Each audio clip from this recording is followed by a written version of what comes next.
நல்ல அரசு, மக்களுக்கான அரசு என்ன பண்ணியிருக்கணும்? ஓ, அப்போ சிபிஐ என்கொயரி கொடுத்துருக்கணுமா வேண்டாமா? இதுக்கு அதுதானே நாங்கள் கேட்டோம். சிபிஐ என்கொயரி கொடுக்கறதுல உங்களுக்கு என்ன பிரச்சனை?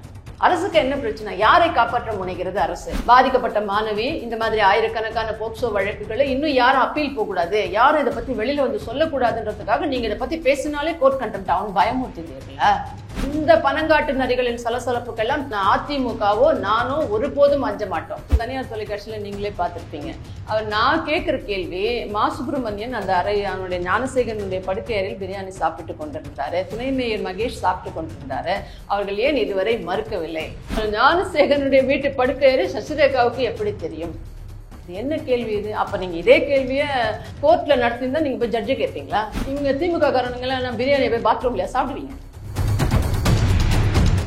அவங்களுக்கு அவங்க மெசேஜே போடுறாங்க, ஃபோன் வச்சுட்டே இருப்பாங்க, அது சார்பாக வர்றவங்க அவங்கள அந்த மானிட்டர் பண்ணுற அங்கேருந்து ஒரு டீமை வந்து அவங்களுக்கு நீங்கள் இதை பேசுங்க, அதை பேசுங்க, இல்லை சத்தம் போட்டு ஆட்டையை கலைங்க அப்படின்றது அங்கே பக்கத்தில் இருக்கவங்களே அது பக்கத்தில் தான். என்ன,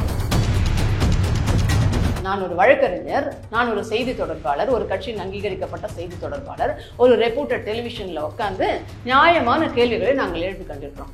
விவாதத்தின் போது நீங்க இப்படி சொல்றீங்களே, இதுக்கு என்ன பதில் கேட்கப்பட்ட போது நம்ம அந்த கேள்வியை எழுப்புறோம். நமக்கே இவ்வளவு அச்சுறுத்தல்கள் இருக்கின்றன, நாளைக்கு உங்கள் வீட்டு பெண்களுக்கு இது மாதிரி நடக்காது அப்படின்றது என்ன நிச்சயம்?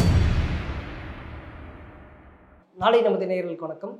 தமிழகத்தினுடைய தற்போதைய அரசியல் நிகழ்வு குறித்து பேசுவதற்காக அதிமுகவினுடைய செய்தி தொடர்பாளர் வழக்கறிஞர் சசிரேகா நம்மிடம் இருக்கிற பேசலாம். வணக்கம் மேடம். வணக்கம் மேடம். இந்த அண்ணா பல்கலைக்கழக பாலியல் விவகாரம், ராணிப்பேட்டை பாலியல் சம்பந்தம், இது போன்ற தொடர்ந்து பெண்களுக்கு எதிரான ஒரு குற்றங்கள் தமிழ்நாட்டில் வந்து அதிகரிச்சுட்டே இருக்குது. தெரிஞ்ச விஷயங்கள், இது தெரியாத எவ்வளோ பிரச்சனைகள் இருக்குது. அதில் வந்து இந்த வழக்கில் வந்து தீர்ப்பு, அதுக்கப்புறம் இன்னும் இந்த யார் என்ற சார் என்ற ஒரு கேள்விக்குறி இருக்குது. பாஜக முன்னாள் தலைவர் அண்ணாமலை கூட வந்துட்டு ஒரு டைம் கொடுத்து இவர் கூட பேசியிருக்காங்க, அமைச்சர் பேசியிருக்காரு, திமுக நிர்வாகி பேசியிருக்காரு அப்படின்ற மாதிரியான ஒரு சூழல் போய்க்கு இருக்கு. இது எப்படி பார்க்குறீங்க மேடம்? நான் கேட்குறேன், இந்த திமுக அரசை பார்த்து, இந்த கவர்மெண்ட்டை பார்த்தோம், நீங்கள் யாரும் அந்த சார்னு கேட்கக்கூடாது, அப்படி யாரும் கிடையாதுன்னு நீங்கள் அதை நிரூபிக்கிறதுல இவ்வளவு குறியாக இருக்கக்கூடியவர்கள். அதே இன்னொரு வழக்கு இருக்குல்ல, இதே ஞானசேகரன், இது தெரிந்த வழக்கு, தெரியாத அங்கே நிறைய இருக்கிறதாக தகவல்கள் நமக்கு அந்த வட்டார தகவல் மிக தெளிவாக ஆணித்தரமாக தெளிவுபடுத்துகின்றன. ஆமாம், அப்படி இருக்கும்போது நீங்கள் என்ன பண்ணியிருக்கணும்? அவன் வந்து அந்த பகுதியில் இன்னொரு பொண்ணு இதே மாதிரி வந்து பாலியல் வன்கொடுமை நம்ம பார்த்தோம். அந்த வக்கீலும் சொன்னார், அந்த மாணவி சொல்லியிருக்காரு, அதாவது நீங்கள் எடுத்த உடனே கம்ப்ளைண்ட் கொடுக்காதீங்க, பாதிக்கப்பட்ட இப்போ இந்த வழக்கு ஆர்டர் வந்திருக்கு இல்லையா, இது இந்த வழக்கினுடைய அந்த பாதிக்கப்பட்ட மாணவியே இவங்க என்ன பண்ணியிருக்காங்க, முதல்ல அந்த மாணவி நம்ம எல்லாமே பார்த்தோம் அந்த செய்திகள் எல்லாம், எனக்கு விமன் போலீஸ் அனுப்புங்க என்கொயரிக்கு, நான் பரீட்சைக்கு போகணுன்றதெல்லாம் அவங்க வழக்கறிஞர் மிக தெளிவாக சொல்லியிருந்தாரு. ஆனால் இவங்க வந்து அதுலேயே நீங்கள் வந்தவங்க என்ன பண்ணியிருக்காங்க, இவங்களை வந்து மிரட்டப்பட்டிருக்க, இதுவும் ஒரு வகையான மிரட்டல் தான். ஆமாம், நீங்கள் மெடிக்கல் செக்கப்லாம் போக வேண்டாம், நீங்கள் கம்ப்ளைண்ட்லாம் தர வேணாம், உங்கள் வாழ்க்கை போயிடும், அது இதுன்னு. அப்போ இன்னும் எத்தனை பேர் இது மாதிரி அங்கே மிரட்டப்பட்டிருக்க மாட்டார்கள்? பொலிட்டிக்கல் இன்ஃப்ளூயன்ஸும் போலீஸ் இன்ஃப்ளூயன்ஸும் இந்த மாதிரி பெரிய மனிதர்கள் இன்ஃப்ளூயன்ஸ் அங்கே பண்ணப்பட்ட, அப்படி என்ன அவனை காப்பாற்ற வேண்டிய அவசியம்? அப்போதான் அந்த கேள்வி எழுமா எழாதா? யார் இதன் பின்னணியில் இருக்கிறார்கள்? யாரோ ஒரு விவிஐபி நிச்சயமாக இதன் பின்னணியில் இருக்கிறார். இல்லைன்னா எங்கேயாவது ஒரு போலீஸ் எப்படி கண்ட்ரோல் பண்ண முடியுமா? லோக்கல் பொலிட்டிஷியன்ஸ் எப்படி கண்ட்ரோல் பண்ண முடியுமா? இல்லை இவ்வளோ பெரிய ஒரு கிரிமினல் வந்து ஹிஸ்ட்ரி ஷீட்டர் எப்படி வெளில வர முடியும் அவங்களுக்கு? இந்த மாதிரியான கேள்விகள்லாம் அங்கே எழும் இல்லைங்களா அந்த இடத்துல? அதுதான் சொல்லலாம். இதுக்கு முன்னாடி அந்த இடத்துல அவன் சரளமாக போயிருக்காங்க, எழுந்து அவனுக்கு விஷ் பண்ணுவாங்களாம். அந்த அண்ணா யூனிவர்சிட்டியில் இருக்கக்கூடிய செக்யூரிட்டிஸ்லேருந்து எல்லாருமே அவன் சரளமாக எங்கே வேணுமாலும் அவன் உள்ளே போயிருக்கானும் போது, இந்த குற்றத்தை நிகழ்த்தி இருக்கக்கூடியவன் இவங்களே இந்த எஸ்ஐடியை இன்னொரு கேஸையை கண்டுபிடிச்சு எஃப்ஐஆர்லேருந்து சார்ஜ் ஷீட்லேருந்து போட்டு வச்சிருக்கீங்க. அப்போ இன்னும் எத்தனை விஷயங்கள் அங்கே நடந்திருக்கும் அப்படின்றத நினச்சி பார்க்கும்போது பயமாக இருக்கிறதுல. அப்போ ஒரு அரசு, நல்ல அரசு, மக்களுக்கான அரசு என்ன பண்ணியிருக்கணும்? ஓ, அப்போ சிபிஐ என்கொயரி கொடுத்துருக்கணுமா வேண்டாமா? இதுக்கு அதுதானே நாங்கள் கேட்டோம். சிபிஐ என்கொயரி கொடுக்கறதுல உங்களுக்கு என்ன பிரச்சனை? அரசுக்கு என்ன பிரச்சனை? யாரை காப்பாற்ற முனைகிறது அரசு? அப்போ ஒரு சின்ன குழந்தை கூட சந்தேகம் வருமா வராதா? இதன் பின்னணியில் யார் யார் இருக்கிறார்கள், எந்தெந்த சார் இருக்கிறார் என்ற கேள்வி இயல்பாக எழக்கூடிய ஒன்று. அதை ஒரு அரசு அந்த சந்தேகத்தை நிவர்த்தி பண்ணணுமா வேண்டாமா? எங்க அப்பா குதிரைக்குள்ள இல்லைன்ற மாதிரி அப்படி ஒருத்தர் கிடையாது கிடையாது கிடையாதுன்னு ஏன் குதிக்கிறீங்க நீங்க மீண்டும் மீண்டும்? நீங்க சிபிஐ என்கொயரி தான் தரல, சரி எஸ்ஐடி போட்டீங்க. அப்ப எஸ்ஐடில இந்த கேள்விகளுக்கான பதில்கள் வரணுமா வரல? நிறைய கிரீவன்சஸ் இந்த வழக்கை பொறுத்த வரைக்கும். ஆனா அமைச்சர், சட்டத்துறை அமைச்சர் ரகுபதி அவர்கள் இல்லாத சாரை இருப்பது போல உருவாக்கி எடப்பாடி பழனிசாமி அவர்கள் பேசுகிறார் அப்படின்னு சொல்றாரு. இல்லாத சார்களை உருவாக்கியா அந்த சார் அப்படிதான் பேசுவார். அதுக்கு தான் எங்களுடைய பொதுச் செயலாளர் மிக தெளிவாக பதில் சொல்லியிருக்காரு. இதே ரகுபதி அவர்கள் தன்னை வந்து அதிமுகவில் அடையாளப்படுத்தி கொண்டு தன்னுடைய இருப்பை அங்கே வந்து உறுதிப்படுத்திக்கணுன்றதுக்காக மீண்டும் மீண்டும் அவர் ஏதாவது செலக்டிவ் அம்னிஷியா மாதிரி மறந்துட்டு எதையாவது பேசிட்டு இருப்பார். அவரெல்லாம் பொருட்படுத்த வேண்டிய அவசியமே இல்லை. சட்டத்துறை அமைச்சரெல்லாம் சரியாக செயல்பட்டிருந்தால் இன்னைக்கு இந்த லட்சணத்தில் பாலியல் வழக்குகள் மாவட்டந்தோறும் 500-600 வழக்குகள் எங்காவது பதிவாகி இருக்குமா? வெறும் பாலியல் வழக்குகள் மட்டும் இந்த அளவுக்கு பதிவாகி இருக்காது. ஸோ அவரை பற்றியெல்லாம் பேசுறதே வேஸ்ட்னு கேட்டால் அவர் சட்டத்துறை அமைச்சர் வேணா சொல்லிக்கலாமே தவிர அதற்கான செயல்பாடுகள் ஏன் காவல்துறையை வைத்திருக்கக்கூடிய முதலமைச்சரே அவருடைய கட்சியில் இருக்கக்கூடிய ஞானசேகரன் போன்ற ஆகச்சிறந்த கிரிமினல்களே அனுதாபின் பச்சையா பட்டவர்த்தனமா போய் சொல்றாங்க. மக்கள் நல்வாழ்வுத்துறை அமைச்சர் சென்னையினுடைய துணை மேயர் அவனுடைய அறையில தான் போய் உட்காந்து பிரியாணி சாப்பிட்டுக்கிட்டு இருக்காங்க. ஊரெல்லாம் படம் தெரிஞ்சது. அதை ஏன் இல்லைன்னா இன்ன வரைக்கும் மறுக்க வேண்டியது தானே? அவங்க ஏன் மறுக்காம அமைதியா இருக்காங்க? ரகுபதி அதே ரகுபதி என்ன சொல்றாரு, நீங்க போய் நிம்மதியாக தூங்கலாம், நீங்க இந்த வழக்கில் நாங்க எல்லாரையும் கண்டுபிடிச்சோம் அப்படின்றாரு. இவங்க முதலமைச்சர் தான், இன்னைக்கு இருக்கக்கூடிய முதலமைச்சர் ஸ்டாலின் தான் என்னால அப்பா பொழுது விடிஞ்சா தூங்க முடியல அவங்களுடைய பொதுக்குழுவிலே கதறினாரு. போன வருஷம் என்னென்ன பிரச்சனைகள் நீங்க பண்ணி வச்சிருக்கீங்க, என் உடம்ப பாருங்க, எனக்கு படுத்தா தூக்கமே வரல, இரவெல்லாம் நான் தூங்குவதில்லைன்னு சொன்னார். முதல்ல அவரை போய் தூங்க வைக்க சொல்லுங்க, அப்புறம் எங்ககிட்ட வரலாம். கண்டிப்பாக நீங்கள் வந்து முன்னாடியே சொன்னீங்க, அந்த நேர்காணல் ஆரம்பிக்கிற முன்னாடியே ஒவ்வொரு மாவட்டத்திலையும் இவ்வளவு வழக்குகள் இருக்குன்னு சொல்லிட்டு. ஆனால் இந்த பாலியல் வழக்கில் நாங்கள் இவ்வளோ சீக்கிரம் வந்துட்டு விசாரிச்சுட்டோம்னு சொல்கிறவங்க ஏன் இத்தனை தமிழ்நாடுக்குள்ளே இருக்கக்கூடிய பாலியல் வழக்குகளை கிடப்பில் பிடிச்சி? அதுதான் சொல்கிறேன், எங்கள் அப்பன் குதிரைக்குள் இல்லைன்ற மாதிரி, கைப்புண்ணுக்கு கண்ணாடி எதற்குன்ற மாதிரி இவர்களுடைய தகுடு தத்தங்கள் உள்ளங்கை நெல்லிக்கனி போல தெரியுதுன்ற. இந்த வழக்கில் இவ்வளவு அவசரம் காட்டுகிறீர்கள் என்றாலே இதன் பின்னணியில் பல மாணவிகள் பாதிக்கப்பட்டிருக்கிறார்கள். திமுகவை சேர்ந்த பல பேர் சம்பந்தப்பட்டிருக்கிறார்கள். அடிச்சு சொல்கிறோம், திமுகவில் இருக்கக்கூடிய விஐபிக்கள் யாரோ சம்பந்தப்பட்டிருப்பதால் தானே நீங்கள் இவ்வளவு அவசரப்படுகிறீர்கள். அதே தான் கேட்குறேன். இதே வழக்கில் இன்னொரு மாணவி அங்கே பாதிக்கப்பட்டிருக்கு. நீங்கள் இதே எஸ்ஐடி கண்டுபிடிச்சது வந்த பின்னாடி நீங்கள் எஃப்ஐஆர் போட்டிருக்கீங்க, சார்ஜ் ஷீட் போட்டிருக்கீங்க. அதை எவ்வளோ நாளில் விசாரித்து நாங்கள் தீர்ப்பு தருவோம்னு சொல்ல முடியுமா? எவ்வளோ வேகமாக நான் நடத்தி காட்டுகிறேன். கொஞ்சம் டைம் எக்ஸ்ட்ரா கூட எடுத்துக்கிட்டோம், சொல்லுங்களேன். அதே போல் அமைச்சர்கள்லேருந்து எல்லாம் சம்மந்தப்பட்டிருக்காங்க போல இருக்கு.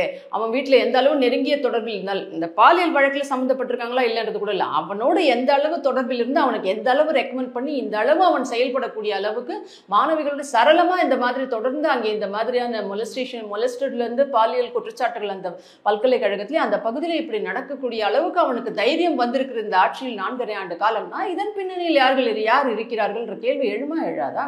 இவங்களாம் வந்து அப்போ பதில் சொல்ல வேண்டியது, நான் எங்களுக்கும் இதற்கும் சம்பந்தம் கிடையாது அப்படின்னு. அவன் கட்சிக்காரன் இல்லைன்றது கூட அப்புறம் விஷயங்க. இவனுக்கு நாங்கள் எந்த விதத்திலும் உதவியது கிடையாது, எங்களை இவனோடு தொடர்பு படுத்தக்கூடாது, அப்படி படுத்தினால் நான் சட்ட ரீதியாக நடவடிக்கை எடுப்பேன்னு சொல்ல துப்பு இருக்கிறதா திமுக இருக்கக்கூடியவர்களுக்கு? வெளிப்படையான குற்றச்சாட்டு. நாங்கள் மட்டும் எழுப்பல இந்த கேள்வியை, தமிழ்நாடு முழுவதும் இப்போ சாமானியர்கள் அனைவருக்கும் இந்த கேள்வி இருக்கிறது. யார் இவ்வளவு இன்ஃப்ளூயன்ஸ் இவனை பண்ணியிருந்தா இந்த அளவு இவன் செயல்பட்டிருக்க முடியும்? யார் இதன் பின்னணியில் இருக்கிறார்கள்? யார் இந்த சார் அண்ட் யார் இந்த சார்கள்ன்ற கேள்வி எல்லாருடைய மனசுல இருக்கு. நீங்க யாரை வேணும் போய் கேட்டு பாருங்க. இன்னைக்கு எல்லாருக்குமே இது தெளிவா தெரிஞ்சிருக்கு. இந்த வழக்கு எல்லாம் பார்த்துட்டு தானே இருக்காங்க. அப்படி என்றால் அதை தெளிவுபடுத்த வேண்டியது திமுகவினுடைய கடமையா இல்லையா? யாராவது ஒருவர் வந்து சொல்ல வேண்டியது இல்லை. எதற்கெடுத்தாலும் ரகுபதியே வந்து ரகுபதி போன்றவர்களும் RS பாரதி போன்றவர்களும் வாய்க்கிழியே பேசுறீங்களே. எங்க ஆட்சியில் நடந்த எல்லாவற்றிற்கும் சிபிஐ என்கொயரி கேட்ட எல்லாவற்றிற்கும் சிபிஐ என்கொயரி கொடுக்கப்பட்டது. மிக தெளிவான சட்டம் ஒழுங்கு சிறப்பான எந்த வரி உயர்வும் இல்லாத ஒரு மக்களுக்கான ஆட்சியா, பீப்புள் வெல்ஃபேர் கவர்மெண்டா அம்மாவுக்கு அப்புறம் அண்ணன் எடப்பாடியார் மிகச்சிறப்பாக நடத்தி காட்டினார். எல்லாவற்றிலும் வெளிப்படையாக டிரான்ஸ்பரண்ட் கவர்மெண்ட் இருந்தது, விமன் எம்பவர்மெண்ட் இருந்தது. இன்னைக்கு அது இருக்கா? அன்னைக்கு ஒரு ஆதாரங்களோடு இவங்க வந்து நிரூபிக்க வேண்டியது தானே. இவங்க நிரூபிக்கிறது கூட அப்புறம் ஒரு பிரஸ் மீட் கொடுக்க துப்பு இருக்கிறதா? எப்போ பார்த்தாலும் இபிஎஸ் அவர்கள் இப்படி, அந்த ஆட்சியில் இப்படி, அந்த மாநிலத்தில் இப்படின்னு உதாரணம் காட்டிட்டு இருக்கீங்களே. உங்க ஆட்சியின் லட்சணத்தை திராவிட மாடல் அரசு என்னமோ கிழித்து தோரணம் தொங்க விட்டது அப்படின்னு பெருசா பேசிக்கிறீங்களே. சட்டமன்றத்திலே பொய்யா பதிவு பண்ணிட்டு இருக்கீங்களே. உங்களுடைய சட்டத்துறை அமைச்சரோ இல்ல RS பாரதி போன்றவர்களோ பிரஸ் மீட் முன்னாடி, இல்ல மா சுப்பிரமணியன் போன்றவர்களோ சந்தேகத்திற்கு இடமின்றி நிரூபிக்கப்பட வேண்டும், நாங்கள் சிறப்பாக தான் செயல்பட்ட இந்த ஒரு வழக்கு நீங்க ஸ்டிக்கர் ஒட்டிக்கிட்டு இருக்கீங்களே. நாங்க சொன்னதன் அடிப்படையில், SIT போட்டதன் அடிப்படையில் கோர்ட் இந்த தீர்ப்பு கொடுத்துருக்கேன். இதுல உங்களுடைய பங்களிப்பு என்ன இருக்கு? எப்படி எங்களுடைய சாதனைகளுக்கெல்லாம் ஸ்டிக்கர் ஒட்டினீங்களோ அதே மாதிரி இதுக்கும் ஸ்டிக்கர் ஒட்டுறீங்க. சரி, ஒட்டிக்கோங்க. அப்ப நீங்க வந்து பிரஸ் மீட் கொடுக்கணுமா இல்லையா? இதற்கும் எங்களுக்கும் இவனுக்கும் சம்பந்தம் கிடையாது, இனி இந்த மாதிரியான பிரச்சனைகள் நடக்காது, நாங்கள் உத்தரவாதம் தருகிறோம் சொல்றதை விட்டுட்டு பாதிக்கப்பட்ட மாணவி இந்த மாதிரி ஆயிரக்கணக்கான போக்சோ வழக்குகளை இன்னும் யாரும் அப்பீல் போகக்கூடாது, யாரும் இதை பத்தி வெளியில வந்து சொல்லக்கூடாதுன்றதுக்காக நீங்க இதை பத்தி பேசினாலே கோர்ட் கண்டெம்ட் ஆகும் பயமுறுத்துகிறீர்களா அப்படின்ற கேள்வி இயல்பாவே எல்லாருக்கும் எழுதா இல்லையா? இந்த பனங்காட்டு நரிகளின் சலசலப்புக்கெல்லாம் அதிமுகவோ நானோ ஒருபோதும் அஞ்ச மாட்டோம். நீங்கள் வந்து இப்போ இங்கே இருக்கக்கூடிய பெண்களுக்கே பாதுகாப்பு இல்லாத சூழலில் உங்களை போட்டு குரல் கொடுக்க பெண்களுக்காக ஆதரவாக குரல் கொடுக்கக்கூடியவர்களையும் திமுக அவர்கள் வந்து ரொம்ப தரக்குறைவாக பேசக்கூடிய செயல்கள்லாம் நம்ம தொலைக்காட்சி வாதங்களில் பார்த்தோம். இது போன்ற செயல்களை எப்படி பார்க்கணும் மேடம்? இவங்க அப்போ அண்ணா யூனிவர்சிட்டி கேஸை ஒழுங்காக நடத்தியிருந்தா அன்றைக்கி ஒரு தனியார் தொலைக்காட்சியில் நீங்களே பார்த்துருப்பீங்க. நான் கேட்குற கேள்வி, மா சுப்பிரமணியன் அந்த அவனுடைய ஞானசேகரனுடைய படுக்கை அறையில் பிரியாணி சாப்பிட்டு கொண்டிருந்தார், துணை மேயர் மகேஷ் சாப்பிட்டு கொண்டிருந்தார், அவர்கள் ஏன் இதுவரை மறுக்கவில்லை அப்படின்றது தான் கேள்வி. புகைப்படம். ஆமாம், படுக்கை அதுவும் அவர் ஞானசேகரனுடைய வீட்டு படுக்கை அறை சசிரேகாவுக்கு எப்படி தெரியும்? இது என்ன கேள்வி இது? அப்போ நீங்கள் இதே கேள்வியை அங்கே உங்களுடைய கோர்ட்டில் நடத்தியிருந்தால் நீங்கள் போய் ஜட்ஜை கேட்பீங்களா? மகிழா கோர்ட்டில் தான் இது நடந்தது. ஜட்ஜை இந்த கேள்வியை கேட்பீங்களா? இவன் யார் எங்கே உட்காந்துருக்கான்னு கேட்டாக்கா, அதே ஒரு பெண் வழக்கறிஞர்கள் தான் இதை நடத்துகிறாங்க, அவங்கள நீங்கள் போய் இந்த கேள்வி கேட்பீங்களா? உங்களுக்கு எப்படி அவன் படுக்கை அறைன்னு தெரியும் அப்படின்னா, அந்த படுக்கை இவங்க திமுக காரணங்களாம் பிரியாணியை போய் பாத்ரூம்லையா சாப்பிடுவீங்க? அங்கே கட்டில் போட்டிருக்கு, பின்னாடி ஞானசேகரனுடைய படம் இருக்கிறது, அங்கே மா சுப்பிரமணியன் அமைச்சர் உட்காந்துருக்காரு, இந்த பக்கம் மகேஷ் உட்காந்து சாப்பிட்டுட்டு இருக்காரு, கட்சிக்காரங்களாம் எதிரில் நின்றுட்டு இருக்காங்க, ஞானசேகரன் உட்பட சில பேர் அங்கே. அந்த ஃபோட்டோ எவிடன்ஸ் இருக்குது. அதை தான் நான் கேட்டேன் மீண்டும். அதை மறுத்துட்டு போங்களேன். ஏன் மா சுப்பிரமணியன் இன்ன வரைக்கும் அதை மறுக்க தவறுகிறார்? நான் இல்லைன்னு சொல்ல வேண்டியது தானே?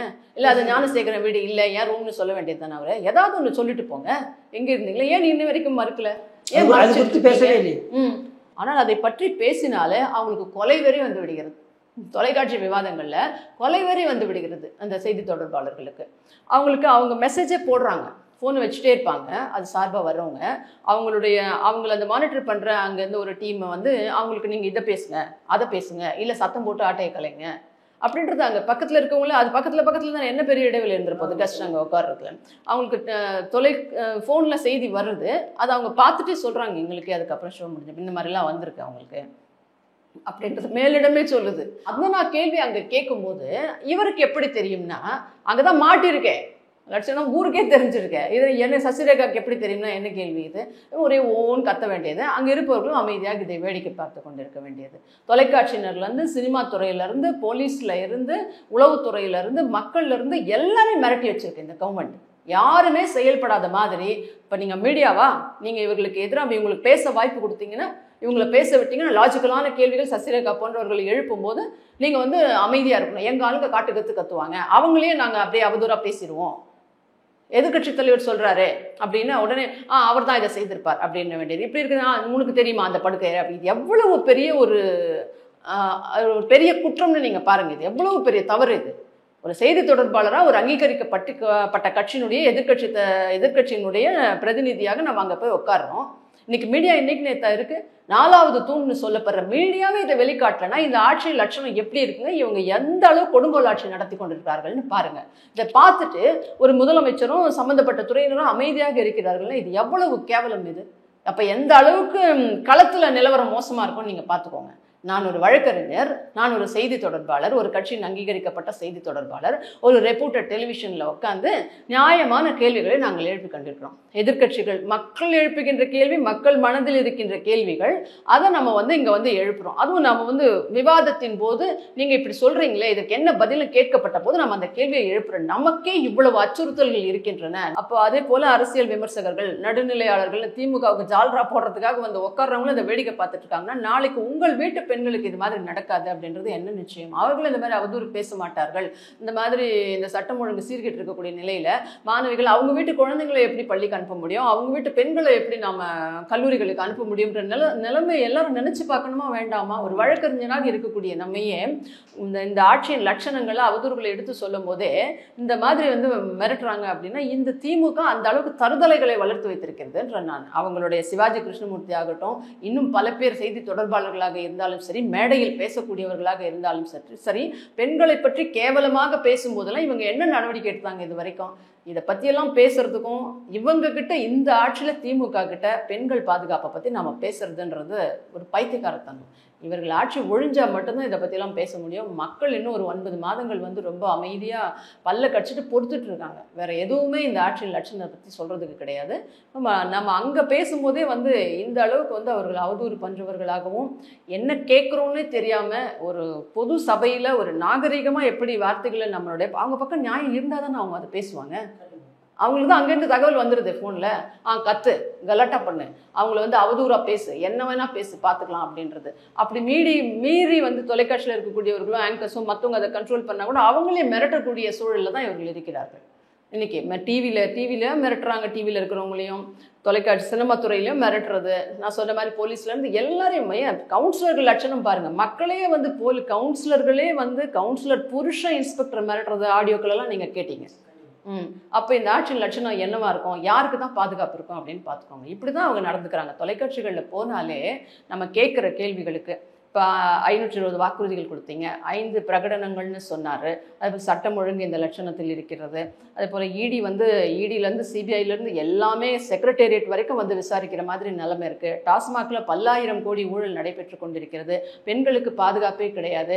போதை கலாச்சாரம் மிக கேவலமாக மிக பயங்கரமாக எந்த ஒரு நூற்றாண்டிலும் இல்லாத அளவுக்கு தமிழ்நாட்டில் பரவி இருக்கிறது. தமிழ்நாடே வந்து இந்தியாவுக்கே எங்கள் ஆட்சி வந்து முதல் மாநிலம்னாரு, இந்த போதை கலாச்சாரத்தில் தான் முதல் மாநிலமாக இருக்கிறது.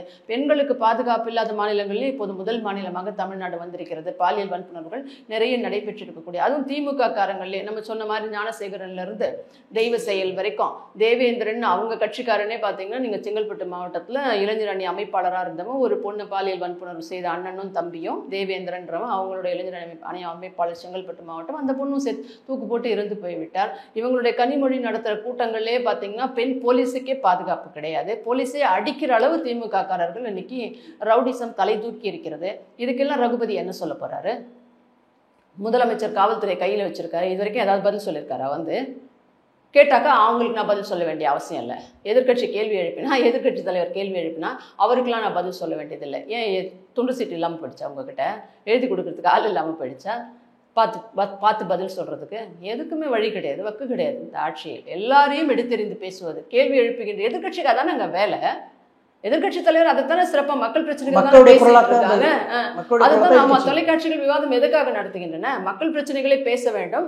இதில் எது லாஜிக் இல்லை, எது என்ன நடந்தது அப்படின்றது மக்களுக்கு வெளிக்கொண்டு வர வேண்டும் அப்படின்றது தானே. டு ரிவீல்ஸ் த ட்ரூத் தானே. உங்களுக்கு ஏன் பயம் வருகிறது? நீங்கள் ஏன் இந்த ஆர்ப்பாட்டம் பண்ணுறீங்க? பேசுகிறவங்க இன்னும் பெண்ணாக இருந்தால் என்ன அவதூறு வேணால் பேசுவீங்களா நீங்கள்? எனக்கே இந்த மாதிரி நிலைமை ஒரு லைவ் போகும்போதே அப்படின்னா அப்போ மற்றவர்களுடைய நிலைமை நீங்கள் நினச்சி பார்த்துக்கோங்க. நினச்சி பார்க்கவே பயமாக இருக்கிறது. அந்த லட்சணத்தில் தான் இந்த ஆட்சியும் திமுகவினுடைய உறுப்பினர்களும் இருக்கிறார்கள். அரசியல்ல உண்மையா என்னதான் நடக்குது தெரிஞ்சுக்க நாளை நமதே சேனலை சப்ஸ்கிரைப் பண்ணுங்க.